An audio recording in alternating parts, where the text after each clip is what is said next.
নমস্কার। আজ ১২ই ফেব্রুয়ারি ২০২৬ বৃহস্পতিবার। অর্থাৎ আজকে উচ্চ মাধ্যমিক পরীক্ষা শুরু এবং পশ্চিমবঙ্গ রাষ্ট্র বিশ্ববিদ্যালয়ের 3rd সেমিস্টারের পরীক্ষা আজ শুরু হচ্ছে।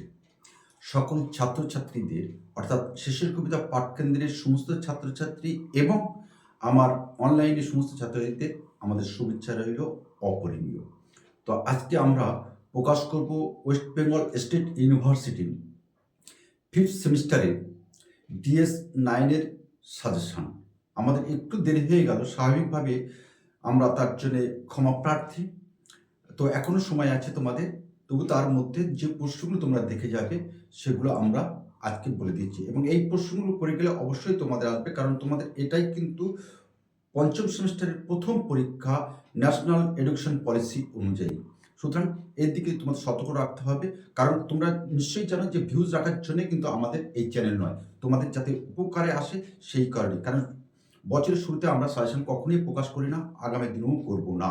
আমাদের একটা নির্দিষ্ট উদ্দেশ্য আছে, ছাত্রছাত্রীরা একটু পড়াশুনো করুক, তারপরে তারা সাজেস্টিভ কিছু প্রশ্ন পাক, সেই প্রশ্ন অনুযায়ী তারা পরীক্ষা দেবে। তো আসি, আমরা আজকে প্রথম শুরু করব থার্ড ইউনিটে তোমাদের আছে প্রমথ চৌধুরীর প্রবন্ধ সংগ্রহ। এই প্রবন্ধ সংগ্রহ থেকে তোমাদের আমরা 5টি প্রশ্ন দেব। 5টি প্রশ্নের মধ্যে তোমরা বড় প্রশ্ন এবং টিকাও কিন্তু তোমরা কমন পেয়ে যাবে। সুতরাং ভিডিওটা ভালো করে তোমরা একটু দেখো ধৈর্য ধরে। এটা দেখলে তোমাদের উপকারে আসবে। গত দিনে যেভাবে তোমরা উপকৃত হয়েছে সেভাবে আমাদের এবছরেও 2025-26 শিক্ষাবর্ষে সেই উপকার তোমরা পাবে। তো প্রথম প্রশ্ন খুব গুরুত্বপূর্ণ, তোমরা 10টি প্রবন্ধ এখানে পড়তে হয়। যে 5টি প্রবন্ধ আমরা বলে দেবো, তার মধ্যে 4টে প্রবন্ধ তোমাদের আসবেই আসবে। তেল, নুন, লকড়ি প্রবন্ধ অনুসারে 2 সভ্যতার তুলনামূলক উদাহরণ সহ আলোচনা করো। তেল, নুন, লকড়ি কি? প্রবন্ধ অনুসারে 2 সভ্যতার তুলনামূলক উদাহরণ সহ আলোচনা করো। 1 নম্বর। 2 নম্বর তোমার আসবে প্রমথ চৌধুরী ভারতচন্দ্র প্রবন্ধ থেকে। এই ভারতচন্দ্র প্রবন্ধের আমরা যে প্রশ্নটা দিয়েছি সেইভাবে করে যাবে। 3 রকমের প্রশ্ন আসে এই ভারতচন্দ্র প্রবন্ধ থেকে। সাহিত্যিক চেতনায় উদ্বুদ্ধ সাহিত্যিক প্রমথ চৌধুরী ভারতচন্দ্র প্রবন্ধটি কোন উদ্দেশ্য সিদ্ধ করে তা আলোচনা করো। ভালো করে শুনে নাও। সাহিত্যিক চেতনায় উদ্বুদ্ধ প্রাবন্ধিক প্রমথ চৌধুরী ভারতচন্দ্র প্রবন্ধটি কোন উদ্দেশ্য সিদ্ধ করে আলোচনা করো। 3 নম্বর প্রশ্ন। সাহিত্য চর্চা যে শিক্ষার সর্বপ্রধান অঙ্গ সে বিশেষ সন্দেহ নেই। সাহিত্য চর্চা যে শিক্ষার সর্বপ্রধান অঙ্গ সে বিষয়ে সন্দেহ নেই। বই পড়া প্রবন্ধ অনুসারে প্রমথ চৌধুরী কেন একথা বলেছেন আলোচনা করো।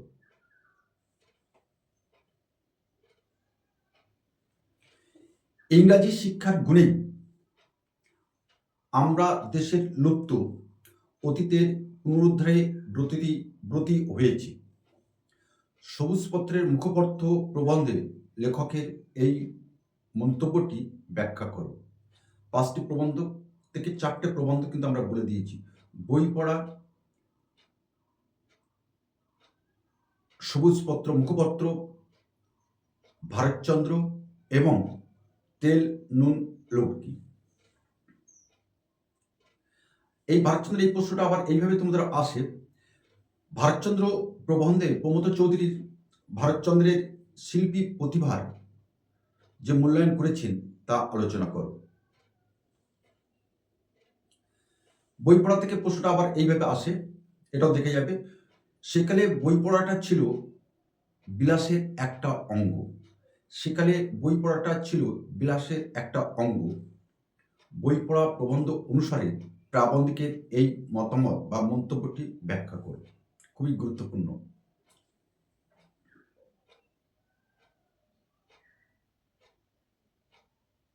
আবার বই পড়া থেকে প্রশ্নটা এইভাবে আসে, বই পড়া প্রবন্ধে কাব্যচর্চার যে আনন্দ আছে তার সমর্থনে প্রাবন্ধিকের যুক্তিগুলি কি কি আলোচনা করো।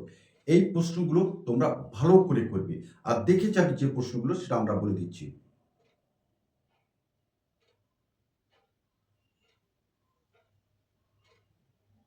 অর্থাৎ তেল নুন লড়কি, বর্ষা প্রবন্ধ, সবুজ পত্রের মুখপত্র, ভারতচন্দ্র, এই চারটে কিন্তু তোমরা খুব ভালো করে করবে। কিন্তু এই চারটি প্রশ্ন থেকে, এই চারটি প্রবন্ধ থেকে তোমাদের প্রশ্ন আসবেই আসবে। আর দেখে যাবে যেটা রায়তের কথাটা দেখে যাবে,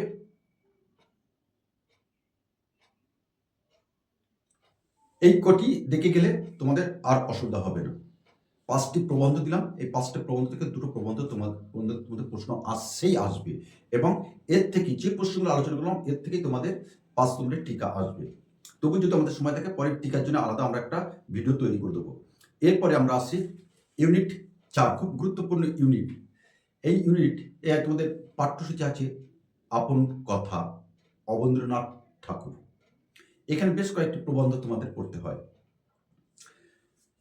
1 নম্বর প্রশ্ন আমরা যেটা রেখেছি,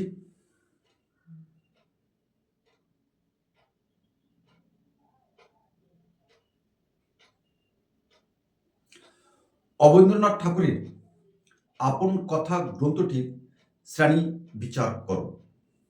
অবনীন্দ্রনাথ ঠাকুরের আপন কথা গ্রন্থটির শ্রেণী বিন্যাস বিচার করো। এই প্রশ্নটা কিন্তু তোমাদের খুবই গুরুত্বপূর্ণ।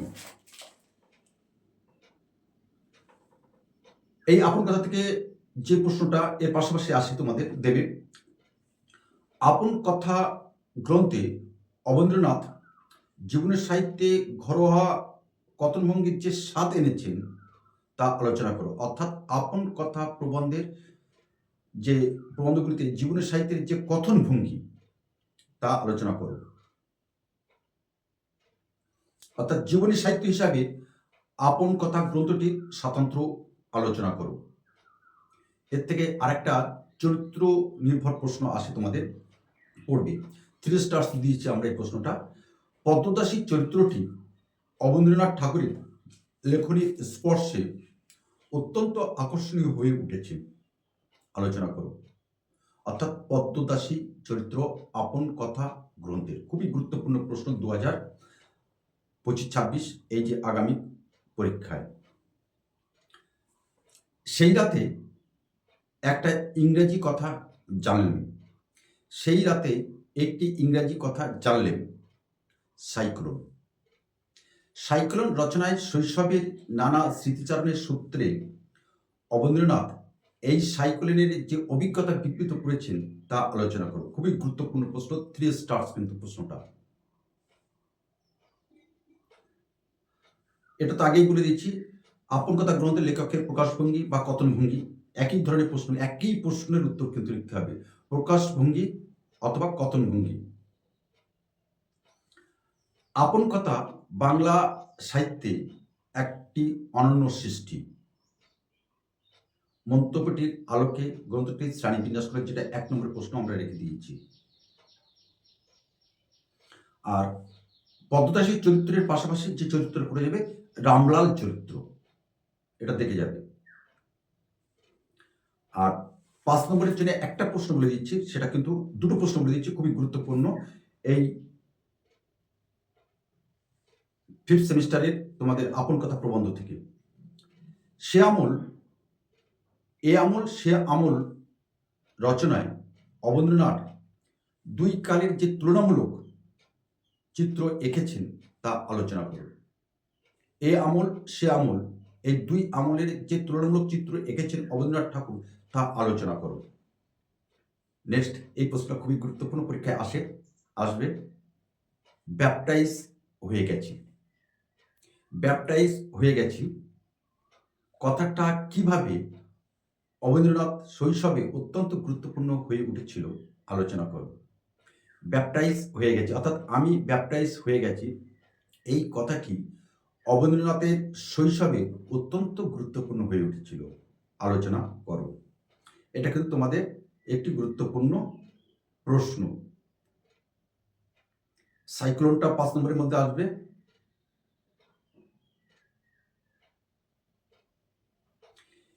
এই ইউনিট 4 থেকে, অর্থাৎ আপন কথা অবনীন্দ্রনাথ ঠাকুরের এই কটি প্রশ্ন যেটা আলোচনা করে দিলাম, অবশ্যই তোমাদের পরীক্ষা আসবে। ভালো করে একটু জেনে নাও, ভালো করে তোমরা এই করা প্রশ্ন করো। তোমাদের আমি বলছি পরীক্ষা হলে কিছু কিনতে হবে না বা কোনো রকম ভাবতে হবে না। প্রশ্নগুলো অতি সহজ সরল। যদি কোনো অসুবিধা হয় তাহলে আমাদেরকে জানাতে পারো। আমরা চেষ্টা করব মাত্র তোমাকে সহযোগিতা করার জন্য। তো আজকে আমরা রাখছি আর দুটি আছে আমাদের 9th ইউনিট 9 থেকে, সেটা আমরা পরবর্তী ভিডিওতে তৈরি করে দেবো, কারণ আমরা তৈরি করে এখনো উঠতে পারিনি। সুতরাং DS 9 এর আমরা দুটি ইউনিট আমরা প্রকাশ করলাম। আগামীকাল দেখতে থাকো, আগামীকাল আমরা আর দুটি ইউনিট আমরা প্রকাশ করে দেব। সুতরাং তোমরা সকলেই সুন্দর থেকে ভালো থেকে এই আমাদের শেষের কবিতা সুন্দরবন যে ইউটিউব চ্যানেল যেগুলো প্রকাশ হলো, অবশ্যই আমরা বলেছি 100% তোমাদের কমন আসবে। আর সেই আশা প্রত্যাশা নিয়ে আজকে আমরা এখানে শেষ করলাম। আগামী কোনো একটা সময়ে নিঃসন্দেহে তোমাদের সাথে আমার অর্থাৎ শেষের কবিতা সুন্দরবন ইউটিউব চ্যানেলে সাক্ষাৎ অবশ্যই হবে। নমস্কার।